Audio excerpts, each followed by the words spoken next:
පෘතුගාලේ immigration ලෝ එක වෙනස් වුණේ කොහොමද? කාටද මේකින් බලපෑමක් ඇති වෙන්නේ? අපි ඉදිරියට මොකද්ද කරන්න ඕනේ? ආයුබෝවන්. ඔයා පෘතුගාලයට එන්නද බලාපොරොත්තු වෙන්නේ මේ අවුරුද්දේ? එහෙනම් මේ වීඩියෝ එක ස්කිප් කරන්නේ නැතුව අනිවාර්යෙන් බලන්න. ගිය අවුරුද්දේ ඒ කියන්නේ 20යි 25 අවුරුද්ද අන්තිම වෙනකොටත් එක්ක ඒ වගේම මේ 20යි 26 අවුරුද්ද ලබනවත් එක්ක ඉමිග්‍රේෂන් නීති රීතිවල ලොකු චේන්ජස් කීපයක් ආවා. අද වීඩියෝ එකෙන් මම ඔයාලට කියන්න හදන්නේ 20යි 25 සහ 20යි 26 අවුරුදු වල පෘතුගාලේ ඉමිග්‍රේෂන් ලෝ එක වෙනස් වුණේ කොහොමද? කාටද මේකින් බලපෑමක් ඇති වෙන්නේ සහ අපි ඉදිරියට මොකද්ද කරන්න ඕනි කියලා.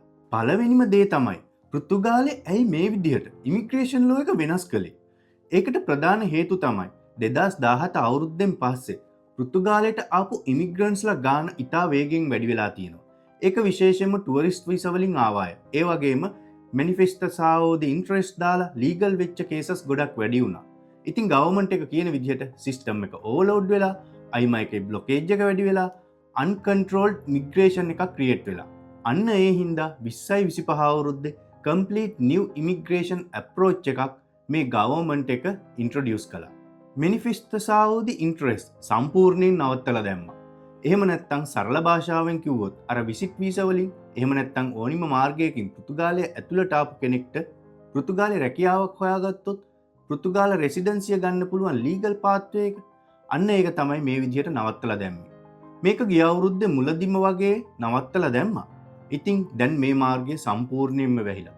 කාටවත් ටුවරිස්ට් වීසා එකකින් ඇවිත් පෘතුගාලේ දැන් සෙටල් වෙන්න බෑ. ඊගාවට කරපු ලොකුම වෙනස්කම තමයි ජොබ් සීකර් වීසා එකට කරපු වෙනස්කම.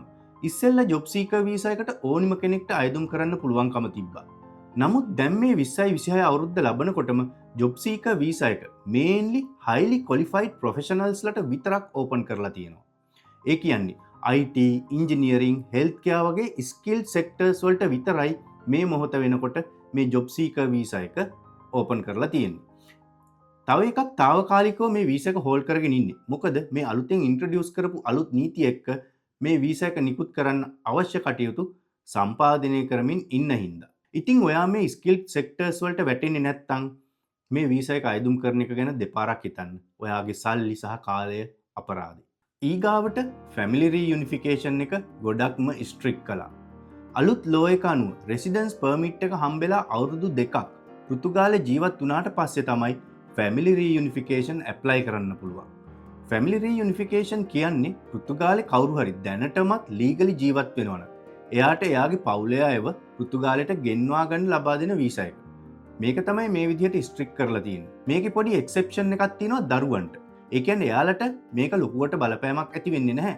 නමුත් බිරිඳ, සැමියා, දෙමව්පියන් මේ අයට මේ රූල් එක තදින්ම බලපානවා.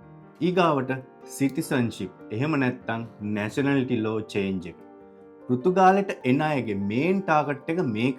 පෘතුගාලේ පුරවැසිභාවය. පෘතුගාලේ පුරවැසිභාවය ලබා ගන්න ගොඩක් පහසුවෙන් කරන්න පුළුවන්කම තිබ්බා. ඒ කියන්නේ අවුරුදු 5ක් පෘතුගාලේ නීත්‍යානුකූලව ජීවත් වුණාට පස්සේ ඔයාට පුළුවන් පෘතුගාලේ පාස්පෝර්ට් එක අයදුම් කරන්න.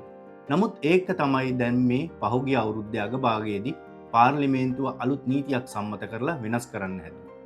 මේ අලුත් වෙනස්කමත් එක්ක ගොඩක් විදේශීය ජාතිකයින් ඒ කියන්නේ ශ්‍රී ලංකාවේ අපිත් ඇතුළුව අවුරුදු 5 නීතිය අවුරුදු 10 දක්වා දීර්ඝ කරන්න පාර්ලිමේන්තුව තීරණය කළා. ඒ වගේම මේ අවුරුදු 10 කවුන්ට් කරන්නේ රෙසිඩන්ට් පර්මිට් එක ඉෂුව කරපු දවස් ඉඳන් කියලා තීරණය කළා. හැබැයි මේකට తాවකාලික තහංචියක් වැටලා තියෙනවා. මේ නීතිය පාර්ලිමේන්තුවෙන් සම්මත කළාට පස්සේ පෘතුගාලේ ව්‍යවස්ථාපිත අධිකරණය මේ නීතිය බලාත්මක කරන එක తాවකාලිකව නවත්තලා දාලා තියෙනවා. නමුත් රජය කියන්නේ මේ නීතිය බලාත්මක කරනවා කියලා. ඉතින් මේ ඉදිරි මාස 2 ඇතුළත මේ නීතිය කොයි විදිහට වෙනස් වෙයිද කියලා දැන් අපි හැමෝම බලාගෙන ඉන්නේ. ඊගාවට හඳුන්වලා දීපු තවත් දෙයක් තමයි පෘතුගාලේ පුරවැසිභාවය අයදුම් කරනකොට තියෙන ලැන්ග්වේජ් ටෙස්ට් එක. ඒක ප්‍රමාණවත් මදි කියන එක. ඒ අනුව දැන් A2 කියන පෘතුගීසි ලැන්ග්වේජ් ටෙස්ට් එකත් පෘතුගාලේ කල්චර් එක සහ හිස්ටරි එක ගැන ටෙස්ට් එකක් තියෙනවා. මේකත් අලුතෙන් හඳුන්වලා දීපු අලුත් නීතියක්. තවත් ලොකු චේන්ජ් එකක් වුණා. ඒ තමයි පෘතුගාලේ දරුවෙක් ඉපදුනහම. කලින් පෘතුගාලේ දරුවෙක් ඉපදෙනකොට අම්මා හරි තාත්තා හරි පෘතුගාලේ අවුරුද්දක් ජීවත් වෙලා හිටියානම් ඒ දරුවට නිත්‍යතින්ම පෘතුගාලේ පුරවැසිභාවය හම්බුණා. නමුත් මේ අලුත් ලෝ එකත් එක්ක දෙමව්පියන් අනිවාර්යෙන් පෘතුගාලේ නීත්‍යානුකූලව ජීවත් වෙලා ඉන්න ඕනි වගේම ඒකට කාල සීමාවකුත් තියෙනවා. අනික මේක නිත්‍යතින්ම හිමි වෙන්නේ නැහැ. මේකට දැන් අයදුම් කරන්න ඕනි. ඉතින් මෙන්න මේ ටික තමයි ප්‍රධාන වශයෙන් කරපු වෙනස්කම් ටික. මේකෙන් අපිට මොනවද තේරුම් ගන්න පුළුවන්. පෘතුගාලය කියන්නේ ඕපන් බෝඩර් කන්ට්‍රි එකක් නෙවෙයි තවත්.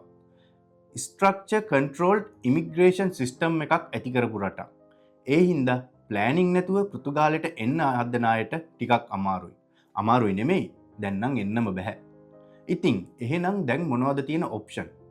මේ අවුරුද්ද ඔයාලට පෘතුගාලයට එන්න හදනවනම් ඔයාලා පෘතුගාලයට එන්න උත්සාහ කරන්න කලින් ඔයාට ගැලපෙන හරි වීසා එක චූස් කරගන්න. ඔයාලා පෘතුගාලේ සෙටල් වෙන්න නම් ඔයාට දිගු කාලින D කැටගරි වීසා එකක් අත්‍යවශ්‍යයි. D1 ඉඳන් D7 වෙනකම් වීසා කැටගරි තියෙනවා. ඒ හින්දා ඔයාට ගැලපෙන වීසා කැටගරි එක මුලින් තේරුම් ගන්න. ඔයා එන්නේ දිගු කාලීන ප්ලෑන් එකක් එක්ක නම් දැන් මේ නැෂනලිටි ලෝ එක අවුරුදු 10ක් දික් කළොත් ඒ අවුරුදු 10ක් ඉන්න බලාගෙන නම් එහෙනම් ලැන්ග්වේජ් එක අනිවාර්යෙන් ඉගෙන ගන්න. ඒ වගේම ඔයා තනියම ඇවිල්ලා පස්සේ ෆැමිලි එක ගන්න නම් හිතන් ඉන්නේ. එහෙනම් හොඳට ඔළුවේ තියාගන්න ඔයා පෘතුගාලයට ඇවිල්ලා අවුරුදු 2ක් 3ක් විතර ගියාට පස්සේ තමයි ඔයාට ඔයාගේ ෆැමිලි එක ගන්න වෙන්නේ. ඉතින් 20යි 26 අවුරුද්ද වෙනකොට පෘතුගාලේ මිග්‍රේෂන් පාත් එක සම්පූර්ණයෙන්ම වෙනස් වෙලා තියෙන්නේ.